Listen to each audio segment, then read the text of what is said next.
Jody, it's an honor. It's a pleasure. Take two. Here we go. How are you doing?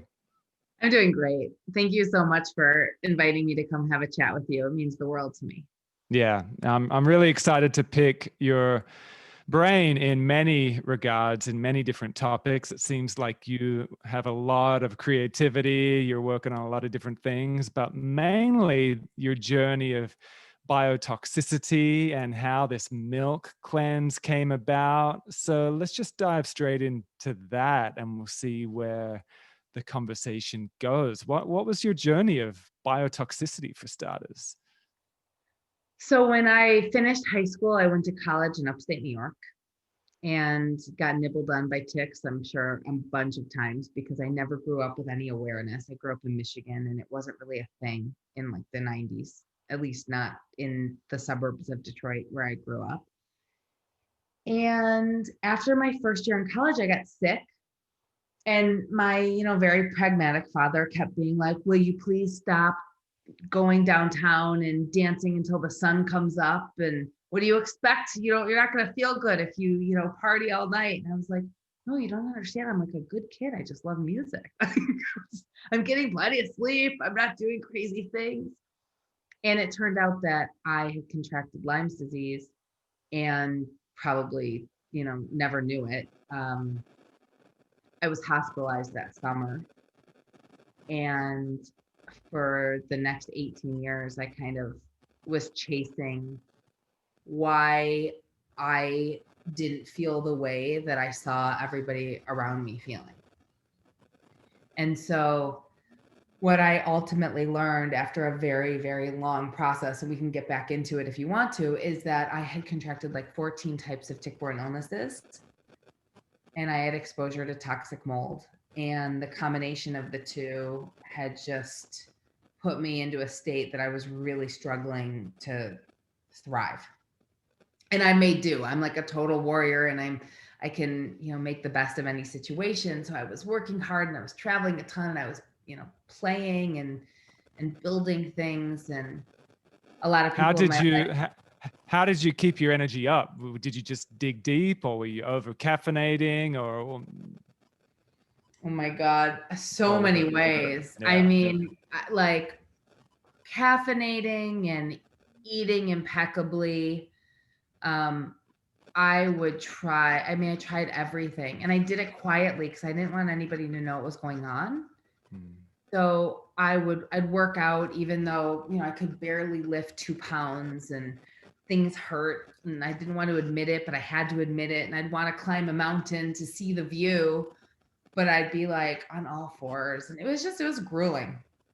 But sorry, I keep cutting you off, but no, you're fine. I think it's pretty common. And I think often it goes undiagnosed. So how did you find out all the different types of mold and all the different, it sounds like a lot. How was it diagnosed? Well, the other thing that's very common is people like me who I sort of call this like biotoxic, it's a biotoxic issue, right? It's about the body in a particular time, in a particular place. Because a lot of times if somebody that's in a moldy space is actually in a dry environment, they might not have the same experiences. Or I happen to be someone who puts myself under a lot of stress because I thrive in that and I feel alive. Who knows if I hadn't put myself under that kind of like pressure and energy, if it would have presented the same way. So that's where I go back to my Ayurvedic roots of like just understanding balance and balancing. But yes, it's very common to have people that suffer from biotoxicity not know what's going on and spend a lot of time desperately trying to have not only somebody help explain what's happening to them, but also find other people that are like-minded that can experience it and say, oh my God, I totally know how you feel. Like this is validated. You're not crazy. This is real and it's intense. And, like you're going to be okay. Like there were so few people that I met along the way that could actually say that to me. Right. Which is why I've been so motivated to share all the things that worked for me. Because now I'm like, I feel amazing. Like there's stuff that comes up like anybody, and I have to balance it and tweak and, maybe work a little bit harder than the next person, but like I feel great. To answer the question that you asked, I went to every type of practitioner.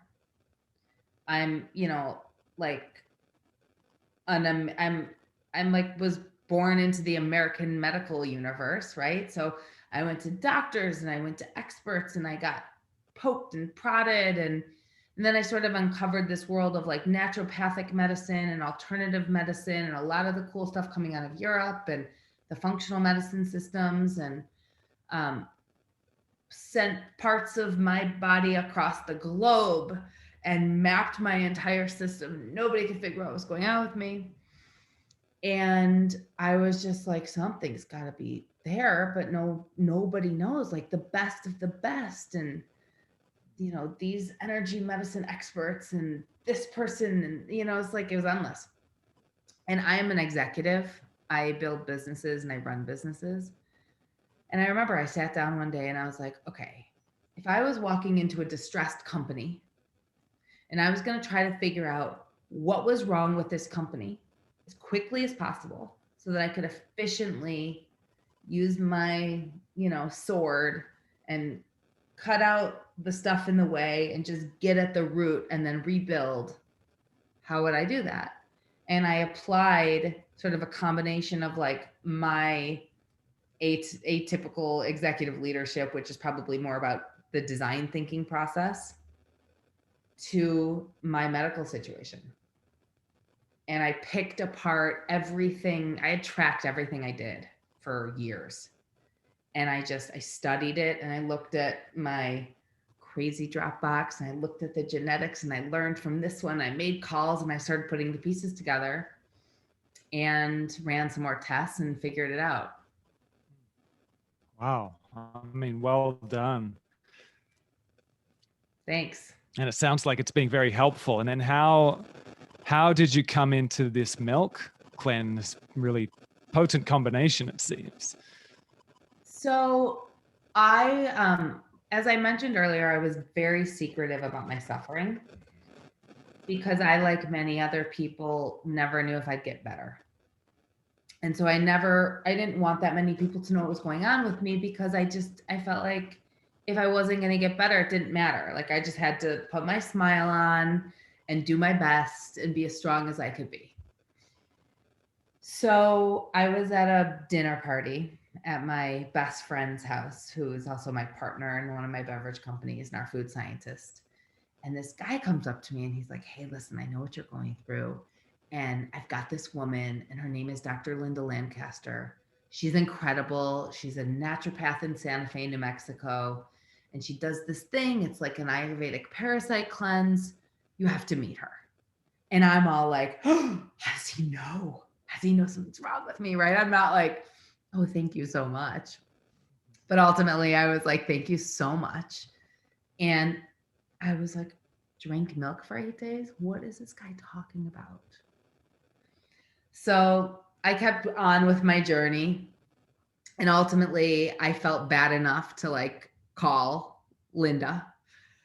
And I, communicated with her office, and they did the tests, and she sent me the kit. And I was in Hawaii. I've been working remotely for like 20 some years. And I was working remotely in Hawaii, waking up at 3:00 in the morning to make my conference calls.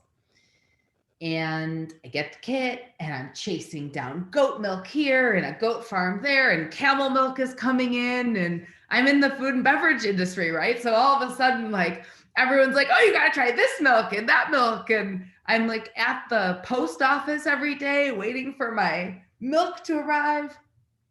And I felt bad enough to do an experiment where I drank only milk for 8 days, which for somebody like me who is pretty strict with my nutrition was a big deal. And I drank like the first 2 days, was sort of like, you don't know what's going to happen. I think the most misleading part of the milk cleanse is that it's called a cleanse, because I feel like I associate cleansing with water and apple cider vinegar and cayenne pepper, or all juice, or high sugar juices, or all green juices, or and it's kind of a deprivation experience in some ways, which has many benefits to it, and fasting has benefits to it.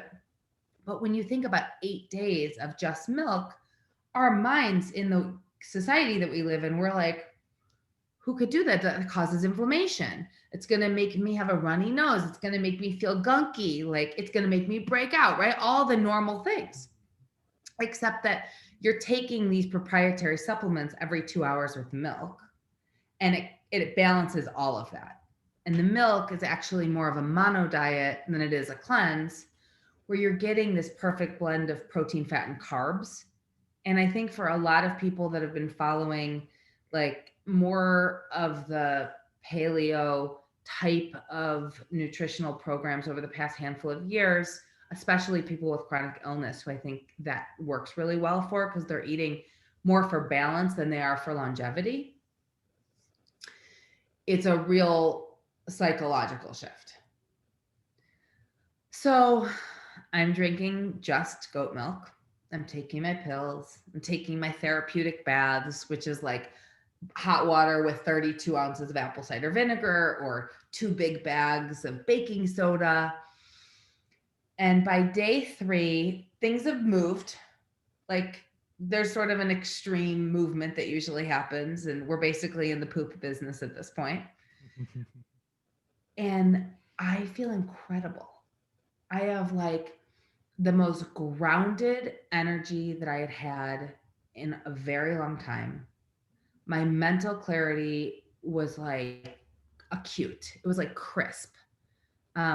There were names of things and words that I wasn't able to, I would find myself being like, oh, what's that? I'm playing charades, right? With my sister trying to say a sentence.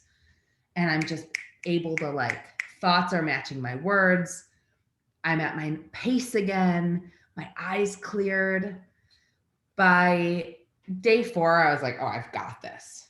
Like, I know how my body reacts on a day-to-day basis. I felt crazy energy. I was working out all the time. And then I got to day 7 and my brain was on the best kind of fire. I mean, I felt like I had a gossamer string up and like a root down, and I just felt so centered and was loving. You kind of get this like extra time in your day. You're not prepping food. There's a lot more. You're doing this treatment also, so it kind of gives you permission to surrender. And I had a totally transformative experience. And on day 8, I called Dr. Linda and I called Dave, the guy at the dinner party. And I was like, this is so easy. We have to turn this into a product. And it took us a little while to do it, but we did it. Amazing. So you're not going hungry either, are you? Like you said, it's not depriving, plenty of fat, protein, carbs, or not many carbs, but yeah, you're not depriving yourself, which is quite interesting. I think, like you said, we get used to with a cleanse feeling of depriving, which I think has its time and place. I'm all for fasting as well, and I see the benefits of that. But yeah, I get it. I can anticipate the kind of judgment and kind of pushback from vegans. Have you had much of that? I've had this question in conversations more than I've had vegans really pushing back. Right. I think that, so now what I've learned is that a bunch of different people do the milk cleanse for all different things. So I came to it because I had this kind of biotoxic imbalance in my body. But I know people who have just had amazing resets with the milk cleanse, and it's just kind of like catapulted their journeys, their healing journeys. And some of them are vegan. And they went to Right. Linda Lancaster, and she said, listen, that's great. I support it from all angles. Just make an exception for 8 days. And on day 8, you'll go back to your vegan diet. And they've tried it because there's nothing else that they've tried that's worked. Mm-hmm. So I think the important thing to recognize in this part of the dialogue is like, usually when somebody's going to go and drink 8 days of milk, full fat animal milk, they're usually at a point where they need some type of intervention. And a lot of times for people with Lyme disease or mold disease or other types of biotoxic things that have more of like a silent suffering, where you're not only dealing with the experience in your body, but the experience of all the people around you who can't relate to it, which is very isolating and very, very lonely. You're kind of like at a point where it's beyond a lifestyle choice or like a philosophical choice of our food system. It's more like, how am I going to get to next week? Right? Like, how do I stay in this to be with my family and be with my friends and do the things in life I really want to do?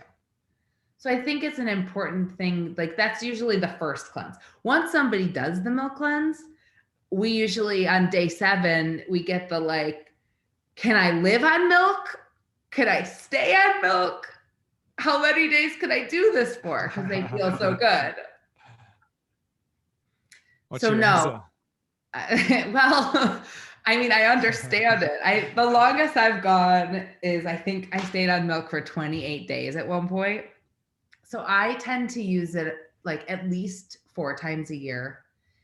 Or if I am in either an extreme stress event's coming or an extreme creative time is there, and then I'll do it and I can just zone right in. So it kind of gives me that like superhero, when like cartoons have rocket fuel coming out and it's like that. Well, it's interesting. One of my teachers in India, he died at 104 a few years ago, and he swore that his only consumption of food was just a glass of milk and honey every day for decades. Wow. That was it. Wow. Yeah, on that note, yeah. And he was still traveling the world, teaching, vibrant, vital, skinny as. I mean, not any meat on him at all, but very vital and like a radiance, a glow that was there until 104. So, and regular trips to India and the reverence for the milk and the way it's done, it shifted my perception. I remember my first trip to India. I was a pretty staunch, not quite full vegan, but pretty much very on my high horse, very judgmental, and didn't get how people could eat animal products, even though I had a lot before then.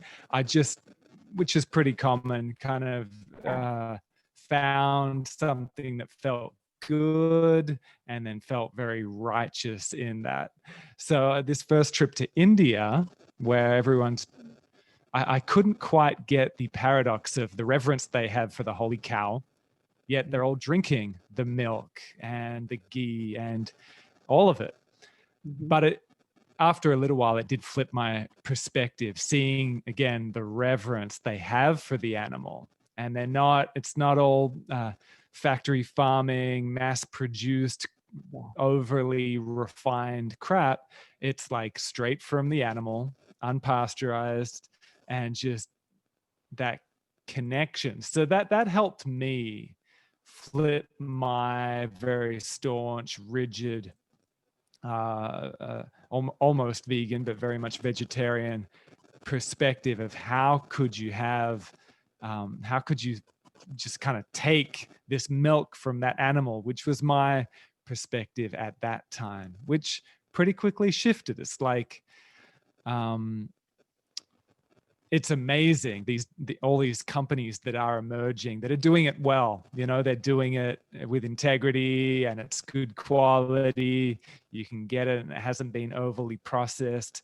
that makes sense to me. What do you think about that? Is there a difference in like the type of milk you have or Okay, don't well, have? first of all, I was also a vegan, so I get it.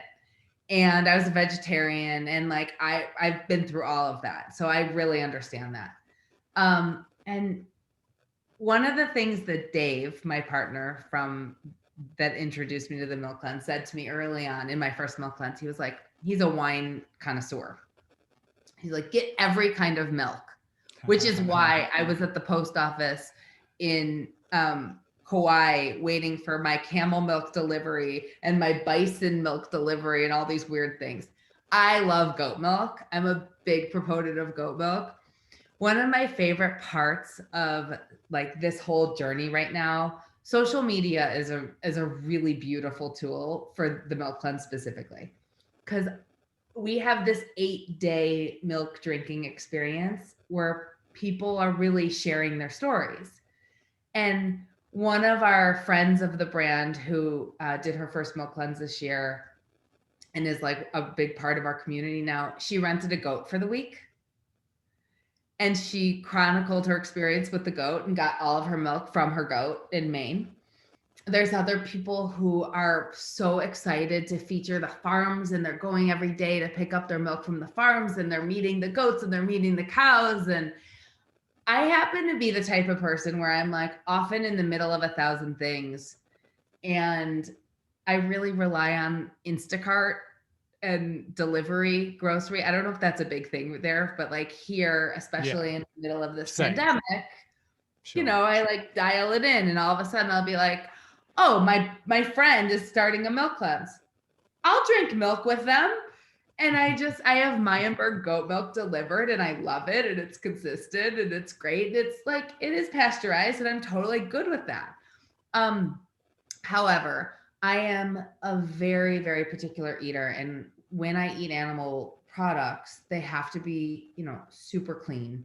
There's no antibiotics. They're almost always organic, grass-fed, grass-finished, shiatsu massaged, loved, and tenderly nurtured. I mean, and I don't make exceptions. So that the way that food is produced is actually why I got into the food industry. In 2013, I founded my first beverage company. And I created a beverage called Watermelon Water that upcycles ugly watermelons that were waste. And the reason that I did that is because I wanted to prove that we could create ready to eat and ready to drink food that doesn't have additives and isn't pasteurized and isn't like stripped of all of the goodness and isn't filled with a bunch of crap. And so I am like very, very passionate about the kind of sacredness of our food system and the demise of our food system. And I think a huge part of staying in balance in that wellness space is just the choices of what we put in and on our bodies and in the environments around us. Yeah, totally.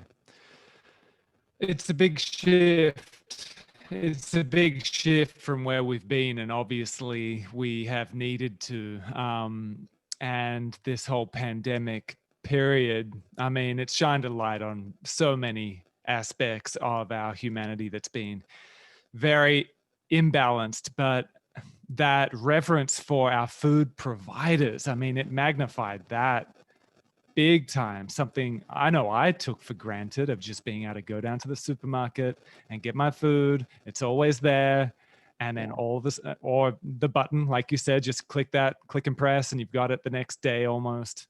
Yeah. And all of a sudden that stopped in many places for a good chunk of time. Food sources were starting to run pretty low, and it was looking pretty crazy there for a while. And in some places still very crazy. And that, I mean, that respect of who's preparing the food, who's selling the food, I mean, it definitely magnified it for me, for sure. I have no idea, really. I mean, I can plant a few herbs, but I mean, what people in the food industry do is just incredible. So I really do hope the gratitude for that continues to be magnified, because I think we did just go down a very mechanical pathway of how we deal with food and how we deal with animals. So I get why there's such a polarity between this kind of vegan moral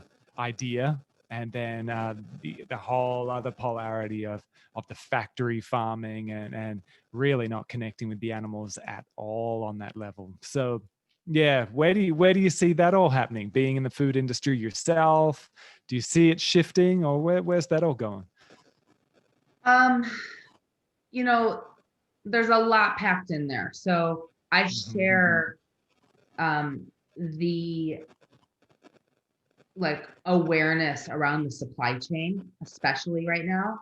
And I'm incredibly grateful to the people that have just like gone and showed up and gone to work. And so many of the food businesses are essential businesses.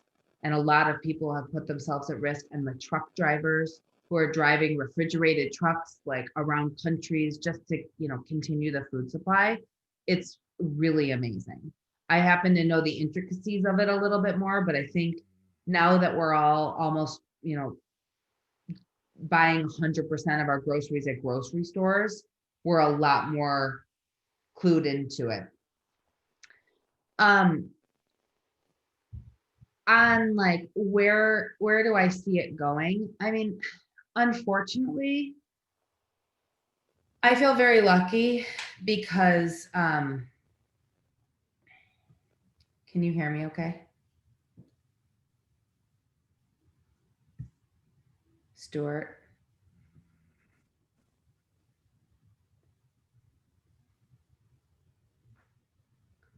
You're frozen.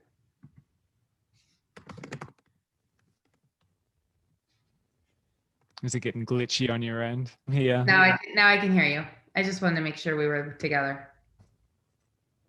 But I've cut it out, have I? Oh, okay. Yeah, there's a little delay. Come on. Can you hear me? Okay. Yeah, you didn't freeze on my end. We're all good. Your image is frozen. Do you want to pick? You want to stop and pick up where we are? All clear on my end. Yeah, it's clear on my end. Oh, it is? Okay, strange. Yeah. Okay. So as it relates to, as it relates to,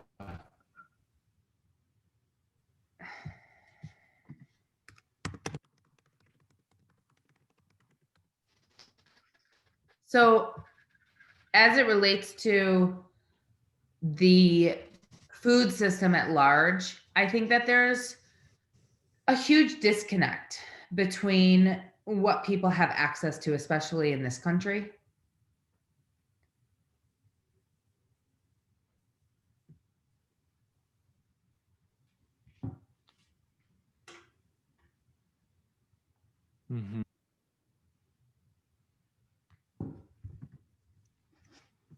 Yeah. Can you hear me?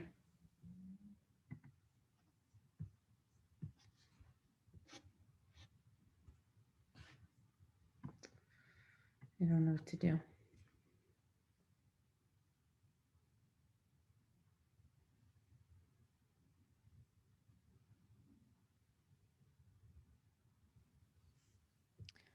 Hi.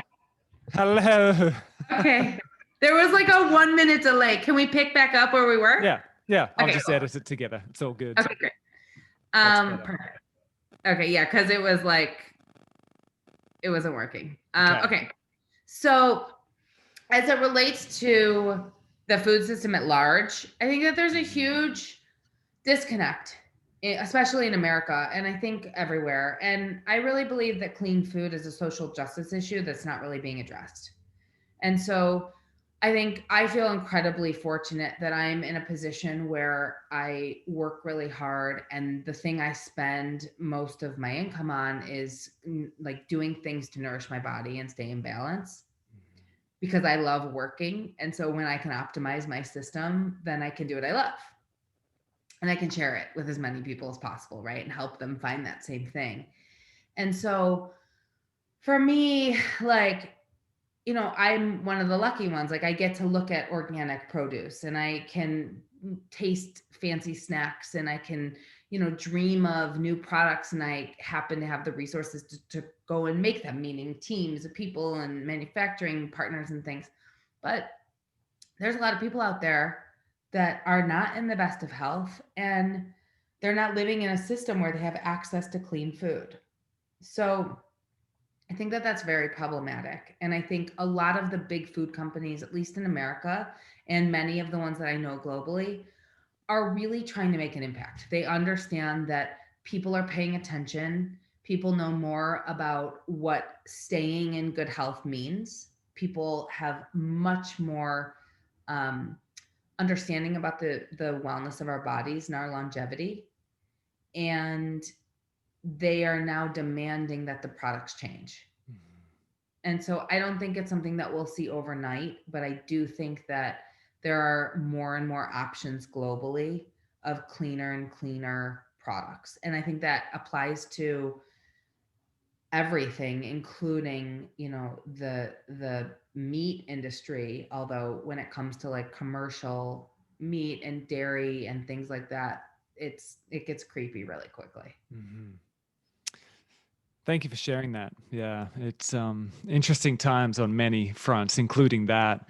Now, just to circle back for people that are really vibing on your journey with biotoxicity and then into the milk cleanse, and they're feeling the predicaments that you were feeling, it'd be good just to get even more intimate and detailed with the symptoms. Like, what were you feeling? I think we could just kind of really pick that apart, because I can relate on a different front of chronic fatigue and adrenal fatigue that I had really bad years ago now, like 15 years ago would have been at its peak. And at that time, similar thing, doctors weren't really able to, as far as I experienced, weren't able to speak to it, weren't able to diagnose anything.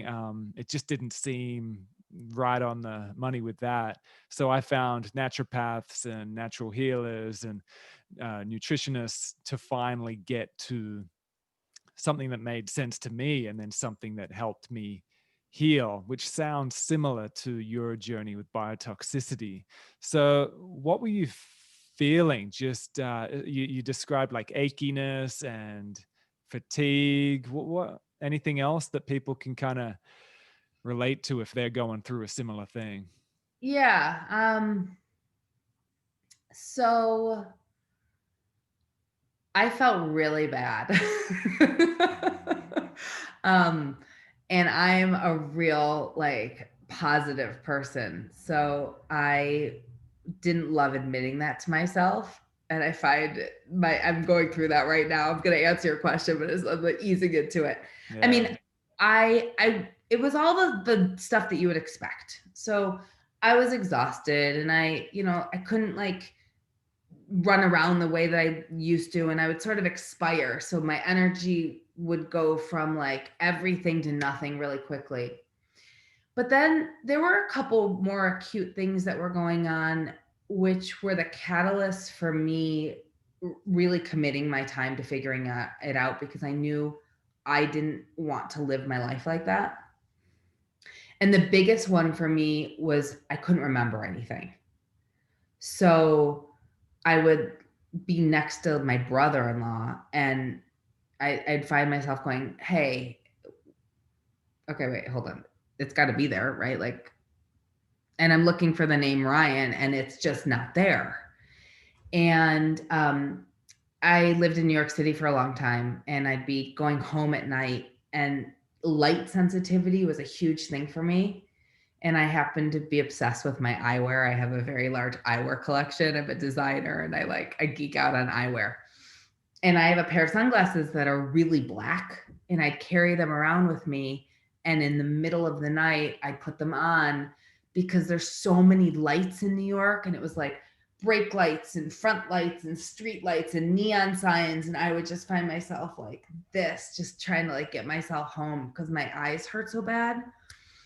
And like pain on the bottom of my feet, just like really strange things. And I would talk to an expert and I'd be like, have you ever heard of this? And I'd be like, I don't know, get some new shoes, right? Like, what are they going to say? Well, now I know all of those things are normal for people that have tick-borne stuff going on in their body or have exposure to toxic mold and don't have the ability to, detoxify. But at the time, I didn't know that. So, it was like, I'm a pretty hyperactive person. I have a bunch of really fun, cool businesses. And at the point where there were like parties going on in Oaxaca for my mezcal company and Which I want to talk about. I love Gem and Bolt, by the way. oh, good. Have you Yeah. had Oh, it? I have a dear friend. I don't. She's kind of in that whole crew. She introduced me to it. Her name's Pluma, Heather Graham. She introduced me to it, and I just love it. It's so good. Amazing. Uh-huh. So I love yeah, I'd love to hear how you got into that as well, because yeah, I've got a deep appreciation of a good mezcal and a good tequila. So, but keep going. I cut you off there. No, so but I was like in my apartment in New York, and at that time I didn't want anybody to know what was going on. And so my business partners were just knew that I wasn't there. And for a loyalist like me, I'm not sure what's worse, feeling so bad that I can't get on the plane or having them think I'm not attending, Mm, And there were a lot of life moments like that yeah. where I just sort of had to accept, one of my business partners headlining Coachella and not really being able to be there and so I was like, I'm not doing this anymore. My world is too much fun. I want to like go live it. And that's sort of the catalyst that got me better. But I do want to add, the milk cleanse is one part of a bunch of things that keeps my body in balance. And I think it's really important for people that are experiencing anything like what you and I have both expressed to not expect that one thing is going to like fix something. Yeah. Good point. It's like that was my demise all those years. It was when I finally surrendered and was like, oh, I'm going to do this and I'm going to do a little of this. And when I feel like this, I'm going to do this. And to have the comfort to know that I've got the levers to pull, that's the freedom. Yeah. That's a huge point, actually. And then, because what I agree, and it's one of my passions as well. And I just vibe on researching and getting to know the body deeply and really trying to understand when something's off. I as well love to feel great, but there's a common conversation I have with people that are that do a cleanse like that, but then the rest of the time not really dialed in, and it's not really that optimum balance, which is fine, but I think we've gotten so used to having like the magic pill or the thing that's gonna fix us, and then we can go back to shit. I'm seeing a lot of people doing that with intermittent fasting right now, of like, if I just do this 16-hour fast, then I can just eat all the shit in the world, which seeing that a lot, and seeing people do it with anything. It seems that we can apply that to anything, whether it's the paleo thing or the keto thing or the intermittent fasting thing, as an almost excuse to treat the body like shit outside of that. And for me, it's been a balancing act. I've definitely taken cleanses and like healthy living too far, I think, in retrospect, where I've been too neurotic about the body and too uptight about keeping it healthy, which I think is equally common. So for me, it's been like a balancing act of like really seeing the body as this vehicle. I'm going to treat it well. I'm going to work out when something's not quite right. But that neurotic, like being too uptight about being healthy, I don't feel is great for me. What do you think about that?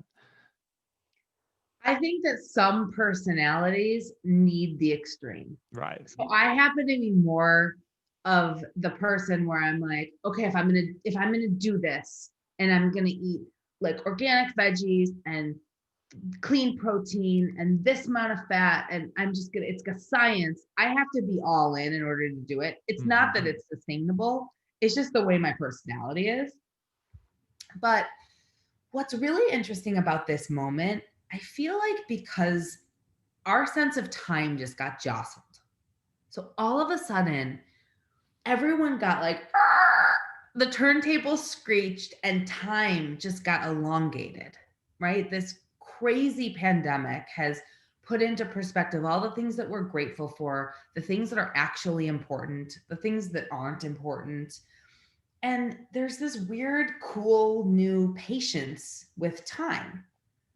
And with that, I think even for hyperactive people, of which I definitely am, and I keep myself busy because it keeps me going and I love it, I realize, and I launched the milk cleanse during COVID. So the timing of it launching happened to coincide with this strange historic moment around the globe.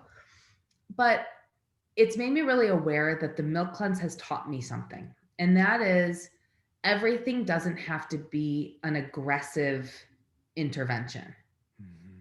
So most people that like surrender and are like, okay, I'm going to drink milk for 8 days and do this experiment, even though I don't do dairy or I'm intolerant or I'm vegan or whatever it might be, right? There's this peaceful part of it where it's like, it's so easy, it's so gentle. And we're not used to that because we're used to, okay, I'm going to do this, I'm going to do this, I'm going to do this, I'm going to do my workout and I'm going to lift heavy this day and I'm going to do cardio this day. It's like, I'm going to do intermittent fasting. Okay, wait a minute. Okay, I get to eat for 5 hours. Go, right? Like we're in this like different mentality.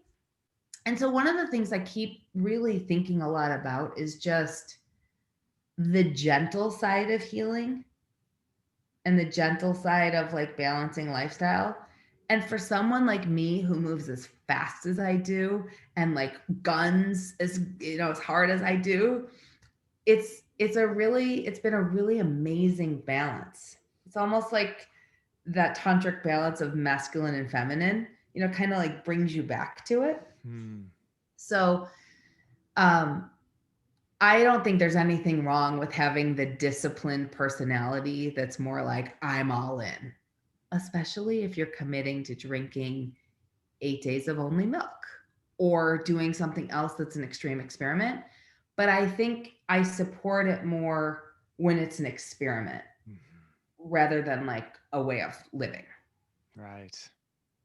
And when you're loving it and when you're thriving off it and it's balanced, well, that's the feedback we're looking for, really. But when you're resenting it and you're just waiting for the weekend to get fucked up, you're just waiting for the diet to end, that's what I'm talking about, where it's not quite, you're not loving it, it's not really turning you on in the moment. We're really just in that old game of waiting until the cleanse is done, that whole thing. Whereas it seems like with this cleanse, you're not even really waiting for it to end. If anything, like you said, people are often asking, can we do it for longer? Which is pretty cool. Yeah, it's amazing. Or they'll be like, when can I do it again? Like, how soon can I do it again? So on this note of balance, drinking for me, I needed years, like when I was healing my adrenal fatigue and chronic fatigue, I needed a chunk of time away from drinking, and I didn't touch a drop. And it was a good time. It was a good few years. It was a good 5 years of no alcohol, really clean living. It was crucial for me. And then I met my wife, Jo, who brought tequila into my life. And good woman. Thank you, Jo. And we joke about it. Everyone knows it's an ongoing joke, but it was good for me. The way we would do it like a good quality tequila, good quality mezcal, and done in a beautiful way, with attention, and started to feel really great from it in a way that I hadn't from drinking before. It totally changed the game, in which I was starting to feel like, like alcohol can actually potentially be like medicine if it's done in a particular way. So that, I mean, that's what I feel from Gem and Bolt mezcal when Pluma brought that into my life. Thank you, Pluma. You're probably listening to this. We were in Thank you. Hawaii. Yeah, we're in Hawaii. No, the first time in LA, actually. And again, a totally different experience to what I had felt from alcohol before that. So what got you into Gem and Bolt, and what's your whole thing with drinking and your current lifestyle balance? So I only drink Gem and Bolt. And the reason for that is because I couldn't drink anything. And then I met Elliot and Adrena, and at the time they were making their products in Oaxaca, and they were mostly in Tulum. And excuse me, our mutual friend Bobby Klein called me out of the blue and was like, "You have to meet these two amazing women. They've got this really special spirit. It's super clean. It's all organic. They have this special distillation. I don't know why, but you guys have to do something together." And we all just said yes, and we jumped in. But for me, at the time, I still didn't know what was going on. And I just knew that when I drank almost anything else, I didn't feel good. And my body, like I have a strong constitution, so I can handle not feeling good, but it has to be a very calculated choice. It's not a risk, it's a choice. Because if I drink something that makes me feel like shit, then I can't do all the things I love to do. So I meet Elliot and Adrena. I drink some Gem and Bolt, and it was mixed with watermelon water. We were on the roof at Soho House in New York, and I felt amazing. And I learned that, Gem and Bolt is farmed organically. It's biodynamic. It's very, very intentional the way that it's cultivated. I learned all about our manufacturing process. And then our mezcal goes through an additional distillation with an herb called Damiana. And Damiana, for those of you that don't know, is known as this potent aphrodisiac, but it's also this cure-all stimulant. So when you drink Gem and Bolt, the combination of the vibrational frequency of the agave, and it's 100% pure agave, and the Damiana, it's the stimulating, happy, yummy. It's very euphoric. It's almost psychedelic. I mean, it's so beautiful. Mm-hmm. So I jumped in and I got involved. And at the time, funny enough, I was, so I would go down to Mexico, and I was raising our first capital raises. And I would come back with duffel bags full of bottles of mezcal.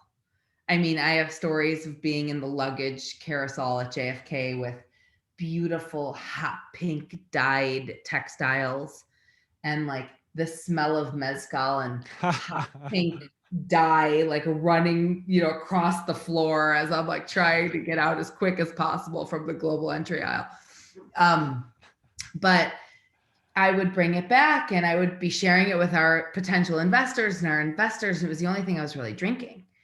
And I was in the early stages of, I guess at this point, I think I knew that I had tick-borne illnesses in my body, and I was doing some sort of middle stuff, kind of medical, more European medical, experimental stuff that every time I left the office, I should have been carrying a brand new handmade leather bag, right? Because I was just throwing my money away. But some of these crazy doctors had these frequency meters. So I would take the Gem and Bolt, and I would have them test tequilas, 100% blue agaves and other mezcals, and then Gem and Bolt. And every time the Gem and Bolt it would be at the highest level of vibrational frequency. And it was testing like medicine. And I'd call Adrena and Elliot, and I'd be like, "Oh my God, this doctor tested it on this thing." And I don't know what it was, but we got the highest mark, right? It's like, it's medicine. And then when I started uncovering more of what was going on, my dear friend who's a food scientist actually made me medicine, and we would do like 4 distillations on a bottle of Gem and Bolt, and it would be the base of tinctures. So I quite literally had to, invest in my own mezcal company in order to drink. But I do love mezcal, and I do drink other mezcals also, but I don't drink very often. Mm-hmm. Yeah, thank you. We got to be able to, we got to get the Gem and Bolt over to Australia. As far as I know, there's no sources of it here.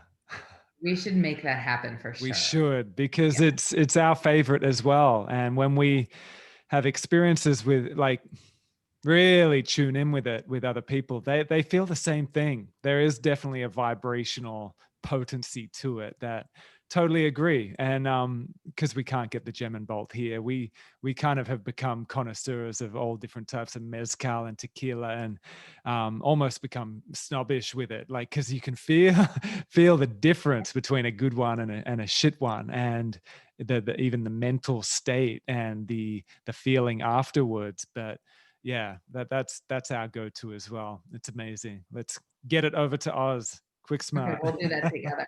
I think it's important to realize, and I think a lot of people don't think about this, the same conversation that we were having about the food industry, and food's different because we have to rely on food to survive. But the quality of ingredients and processing and how things are grown from the, taken from the earth until the point we drink it, it's just as important. Yeah. And that goes for the spirits industry also. Sure. Yeah. Awesome. And last thing I want to pick your brain about is this NeuroPraxis. It's potent, and I'm just a newbie to it. So please share your journey of how that unfolded, and for those that haven't heard of it, what's it all about? So NeuroPraxis is a digital app that is made up of 5 to 15 minute guided modules that actually help repattern the brain. And somewhere along my journey, my symptoms got triggered, but I didn't actually have anything going on in my body, but my symptoms made me think that I did. And there's some body of research that's recently come out in the last year or two that's really focusing on the limbic patterns of the brain.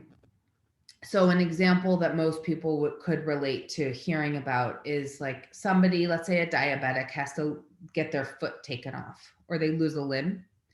They'll experience phantom pain.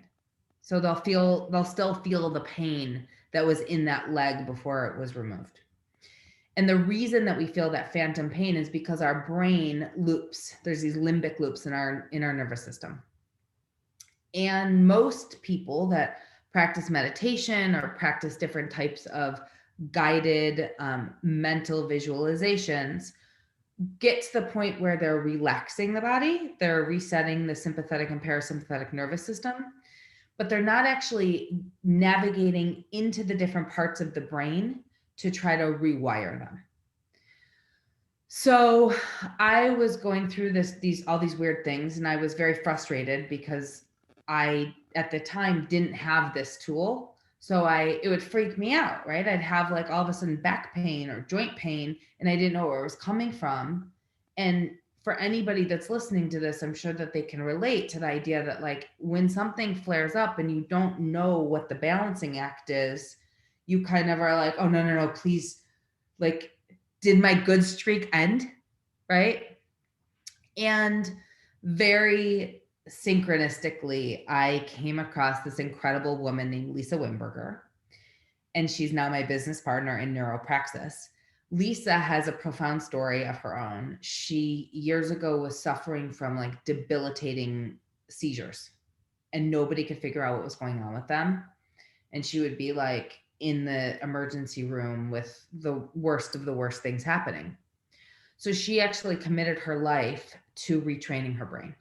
And she trademarked this method that essentially opens the prefrontal cortex, connects the left and right brain hemispheres, and allows the person that she's guiding to enter the midbrain and repattern the stress or the trauma pattern.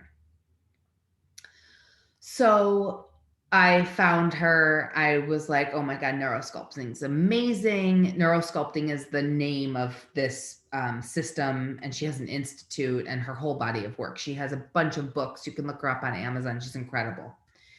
And then I find out that she's like around the corner from me in Denver. So I happened, one of my businesses moved to Denver. I moved with it. I lived next to my sister and her babies. It was all really like this yummy story. And there was Lisa around the corner from me. So I basically was like, did a digital stalk, and I was like, hi, I need to be in your world. I need you. We did 4 sessions. And in 4 20-minute guided sessions, which I had on a Dropbox that I was using over and over again, my back pain disappeared that I had had for 20 some years, probably since I left high school and went to upstate New York to go to college and, was running around in Ticklandia. So I'm sitting on an airplane in February, and I was thinking to myself, gosh, I have so many friends that have like biotoxic stuff, like every office I've ever gone to and every nurse I've ever met. And I mean, I used to like camp out in the coat closets at the doctor's offices, raising money and running my businesses while I had IVs in my arm. So I have all these people around the world that have gone through stuff that we were talking about. And I'm like, this one's light sensitivity and that one gets rashes and that brain pain that my friend had. And so I outlined everything with 2 different categories in it, which is like acute symptomology, and then beyond it, which is prevention and maintenance. I got off the plane 2 hours later. I called Lisa. I was like, let's make a digital app and we'll do different libraries. And the first one will be Biotoxicity. And then the next one, we could do NeuroPraxis for athletes to optimize performance, or we could do NeuroPraxis for entrepreneurs. Like there's no tool for entrepreneurs. Upregulate energy, downregulate stress, deal with fear of failure, deal with fear of success. Like, it's endless. So we went into the studio, we recorded 75 hours worth of NeuroSculpting modules. We built NeuroPraxis, which is you can find it at neuropraxis.com. It's a web app. It's actually on the iTunes store, iPhone app store. But we've had a little glitch this week with the new iOS. So check back in like 1 week. And it's super easy and people are having amazing successes with it. That's amazing. That sounds so powerful. And again, I've only done a little bit of it and it's potent. It feels to me like, the potency of being guided into those particular aspects of the brain and of life is really an area that doesn't seem to have tended to that much. Often, meditation is like beautiful, relaxation and expand our awareness and whatnot, but to go in kind of like a surgeon almost and really pick apart and tease apart the brain, I mean, done in a meditative way, yet in a very focused way. It's awesome. Can't wait to explore it more, huh? Thank you. I think it doesn't take the place of meditation. So I still meditate every day. I actually do NeuroPraxis when I'm walking or when I'm on my bicycle because it's more of an active thing. Mm-hmm. And the hardest part of it is just to remember to do it. It's like we have the feel goods, which are like 5 minutes long, but it's amazing even for myself. And I use it often. I use it a lot in like when I'm taking a therapeutic bath, but it's hard to remember to do things like that for ourselves. So you can do it while being active. You can do it while driving? No, probably not. Probably not. I have done it while driving and I find that, that feeling where you like feel a little guilty because you're trying to do something, but you're not really giving it your all. Sure. I get that experience a lot. Mm-hmm. Like it's not going to do anything bad to you, but it's kind of like, you're not really there. Because I've had some pretty epic experiences while commuting, while driving and doing chanting and doing sound work and meditate. So I think I'd dig it. I think I'm going to give it a go while driving. But I hear you. It's like, Please report back. focus on the road.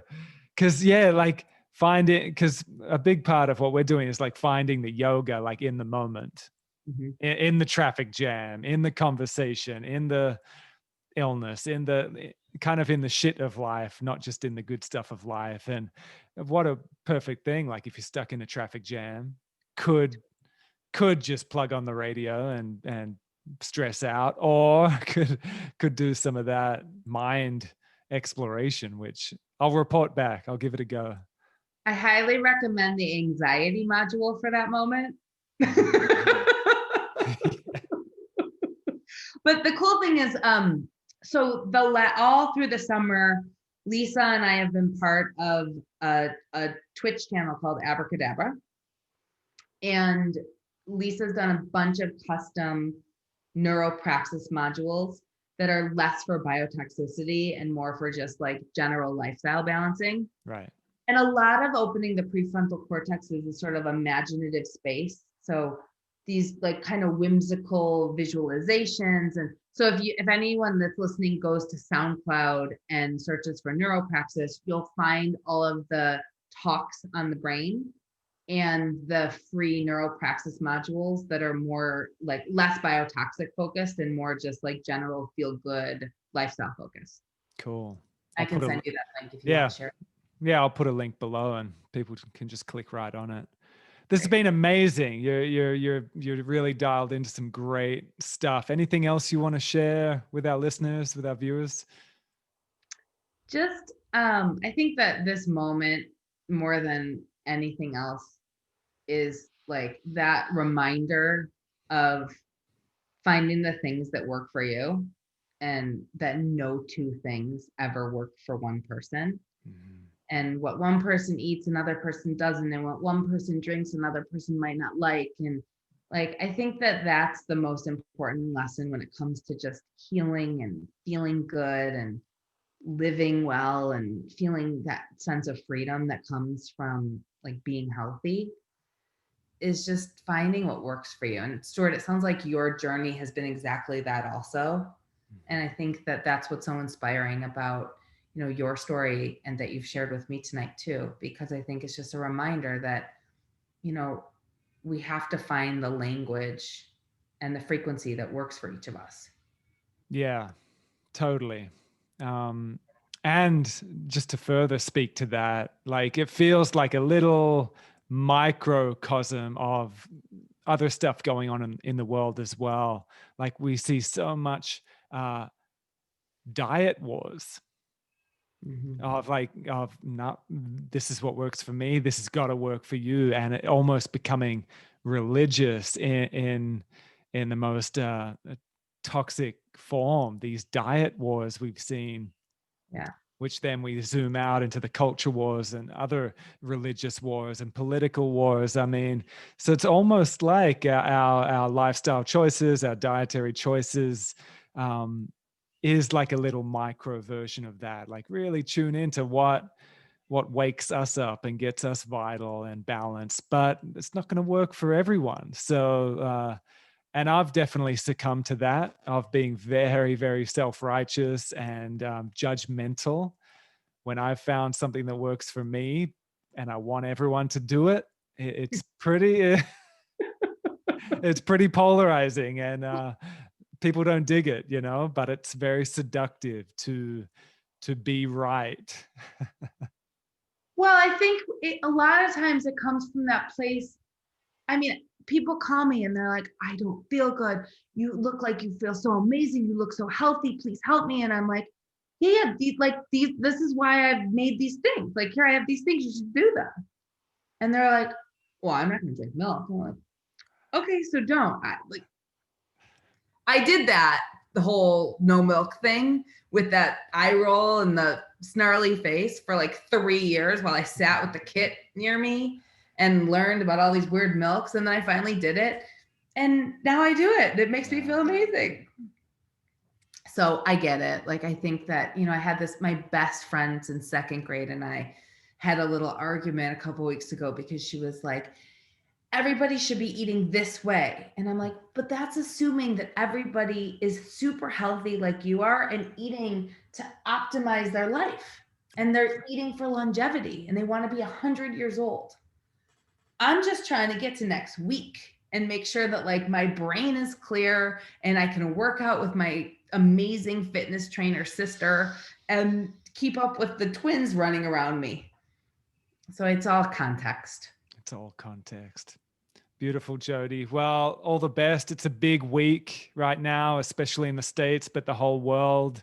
And I keep hearing like potentially in history, it could be like pre this week and post this week, depending on which way it goes, similar to how people are talking pre-COVID. And now we're in a post-COVID world. So we're in a big week, and this podcast episode will launch after the election date, like just after it, which will be quite interesting. So for listeners still tuned in, like the context once again of it's a big week we're in. Yeah. So keep well, and I hope everyone keeps well, and blessings to you and the family in Detroit, and all the best. Thank you so much. This has been such a pleasure. It's been such a pleasure. Yeah. And we, depending on what happens this week, we might need to add another chapter to the story. Well, we'll do a part 2. I did part 1 and part 2 with our dear friend Elena. So maybe we'll do a part 2 in a couple of weeks or something like that.